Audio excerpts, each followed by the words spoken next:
Kofi, aside from COP Mensah, the other one is Asare. See, is this Superintendent Asare? Yes, Superintendent Asare. You know, look at his rank. Oh, he's nearing COP. Akoma FM 87.9 Kumasi. Oh, I feel or Superintendent. I feel no Baba call. Son will do this. But at least he qualifies to head a division. Yeah, he qualifies to head a division. Let me Superintendent for be cry ahead the region. So at least say if you want anymore, obetumi do COP. Now these are enkrofo Kofi. One matter when it comes to police service, when it comes to policing. Now where you internal security Kofi sa enkrofo ne gina wo. 87.9 Kumasi. Ne yatumi anya obi te say papa ya Alex Mensah ya o pempe adi wo ayi Joe Wise Crow say Joe Wise support no. Okwa amans ayi bekwaya. Clear young lawyer bi na masses ne peno. And a majority of the executives no epeno. That's why I say executives no omu nyina support Joe Wise no. Now that Joe Wise Joe Wise person dey Alex Mensah neba no. Executives do no free Joe Wise echi support young guy na or lawyer no. Ama wo Alex Mensah yi ko gina bugri na bu ho. Indict with superior boss. If you look at comments I will make here, I don't want to make some of these comments on air right now. Uyeku atia na Kofi nyeku uyeku atia dampare. No matter how bad dampare is, approach now adopted Kofi are very bad. Na yasan kasa break kran say nye osan ke achi no. Esesa yachi no. Why a threat to our national security. Kofi why it said what to abayago. Na when say asemi ba I think it is akin to it. Oh, you are going. Kofi, it is akin to it. In the military, normal work 10 be at the junior rank up rising against the senior officer. Your friend is saying, oh, that's a word. Mirefi. Kofi, it is when the junior ranks rise against their superior. Kofi, if you look at what military personnel if you look at what transpired, so far as the tape is concerned now, on why Jetum say I said this, I said that, I said this, I said that. No, Kofi a very dangerous. Now me there, sir, one more count no. I mean, I'm not being prejudicial to the processes. Parliament, I initiate or more. I believe that such characters do not deserve to be within our police service. Mesre, I know said the committee now you put in place, they know better, and I believe say they will prefer the right, your friends recommendations. Na mejedi, mesre say abayin no, sa clearing agent and some no. Yes, COP Mensah AMPP ninti no. Na say ekobase bibi kotiana say etwena so a. Na sa ne normal clearing agent in sensem na MPP for defend the woman. Where the Akufo Addo win him free. Kofi comment from the incoming president John Dramani Mahama. Kofi Matia nipa bebre. Omo yes wan kasa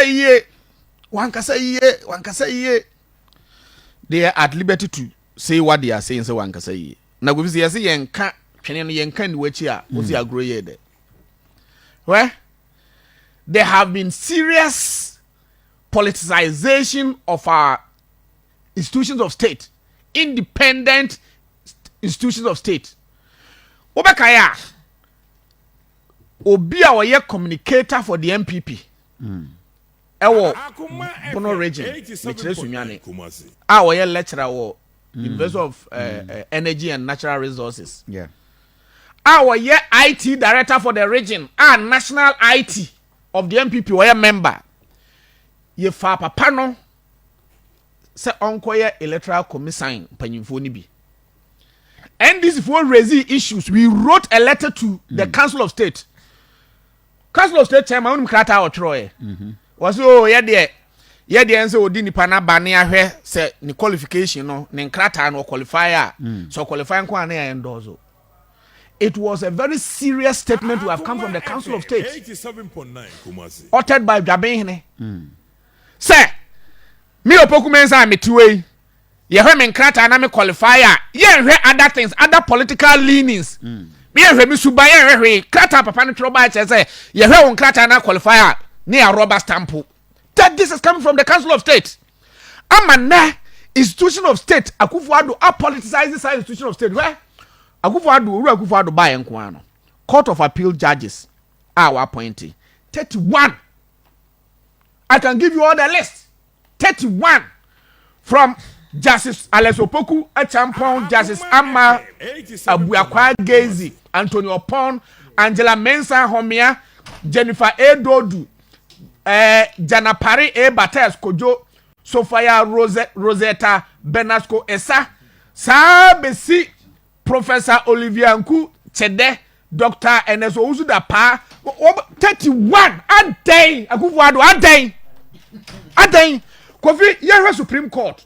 If you look at the Supreme Court, Supreme Court, a George Fuwa 19, be retired. Justice Akamba, and this, I think he's still there. Justice Anthony Benin, Yawa Power retired. Gabriel Puaman, so 4 years be more retired. Akamba is no more there. He's on retirement. So it means that Akamba, Yawa Power, and Anthony Benin, I don't know if he's still there. Benin, I'm not sure. So of the 4 now, don't mama appointed, you know. I think Gabriel Puaman pay and will be out. That's all. Akufo-Addo kwa appointed a friend out of the 4 now. Mensah Arita no name a friend the rest. Akufo-Addo appointed. Nene Amegacha wa unibabi ujina.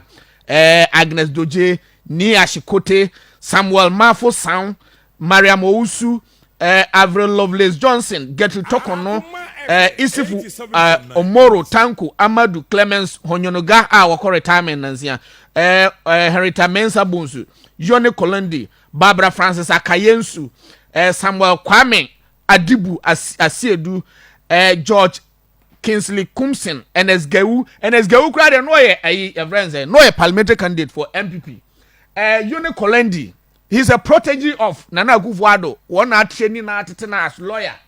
So Clemens Honyenuga, she acquire or Dr. Opuni Faso, ne public comment relative to Dr. Opuni case. So Kofi, Biara Gidi yes sinwa by bi obeko obenya pepepe the court. Now, where Obi say your former chairman Ofosu Ampofo. Kumasi yana wuntumi mo de to no so say ono ena sa abrofu ya ebekidina po mu hai. Wasi when I na chance your friends Ofosu Ampofo. Ofosu Ampofo e de sa case na court. What they call court citing won't me for contempt no. So I for your friend defamation no, sorry for defamation no. Kofi unim say you the similar issue ato of some of say tape beans and some of kan wako court nko over 43 times. Owura of some pofo e de won't me call court no. Say na e na court no be frɛ sa case na Kofi yanim. So if probably yetuminya a situation and NDC need the case court to ayemfre but similar case court ya NDC ya yesi nebra court echina bra Kofi wo yes you create a situation and what the year be say ye NDC for no sumu because court no wo homa NDC ma MPP wo mo a yehowa for kro mo nto abakra court no should serve their interest. The court is supposed to be a neutral arbiter na se konya court a ofosombo for the case court to ayemfre Nemom, say the case of Avusam for your friend or Dano, Brano. Ye the case Ekotia, Obi desire, your friends, Jachi question, your friend Brano. Kofi, it raises doubt. It is a Asama Ora, Mahama Kayano, say, and you'll be there. Yes, Abuano or Canibre. The civil society organizations be no matter. A soft one will be matter. Anyansafue mrebi yeti anyansafue say anyansafue comment no the makers of those comments where are they have all gone down and to go the institution of state no in Ghana for ya dia okay and say we are suffer now say Mahama time bibi ko so beka now we say suffer na no ne worse things are happening na say also won kasa. I was very happy when the venerable Dr. Opuni Frimpong former general secretary at the Christian Council Ebekasai in the face of the judges say there's this growing disbelief and mistrust in you the judiciary and to redeem your image. I was very happy because ebra sofo ne kasa and asofo anom kasa when this time no how many of them no ma sorry so mbekasa and because me obi a me court di me obi a me gidi yes say court no neutral. Now, one would dispense justice as they are supposed to be according to law and statute. I don't have any problem, but for any judge to say that Akufo-Addo me buy enti me ye adia me be please oru Akufo-Addo. Because it is a recipe for chaos, recipe for disaster. Na adia it affects our security as a nation. So we must all rise. Na yen kasentia politicization of our security, of our judiciary no. Because I guess na se mudi tia Kofi. Me I'll support Mahama 100% say. And nkonso ba on appoint 50 judges and go Supreme Court. Okay. For *439# the draw